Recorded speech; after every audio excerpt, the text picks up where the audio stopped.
Balik po tayo doon sa usapin ng mga fugitives na hanggang sa ngayon, mga high-profile fugitives na hindi pa naipapauwi dito sa Pilipinas.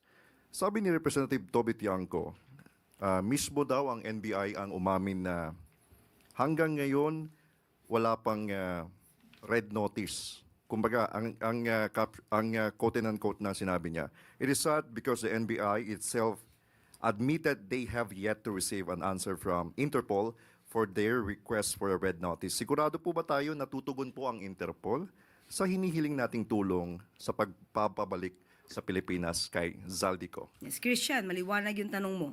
Ibig sabihin, sa parte po ng gobyerno natin, ginagawa natin ang lahat ng paraan para mapauwi ang mga fugitives. So nakikipag-cooperate tayo, nakikipag-coordinate sa Interpol.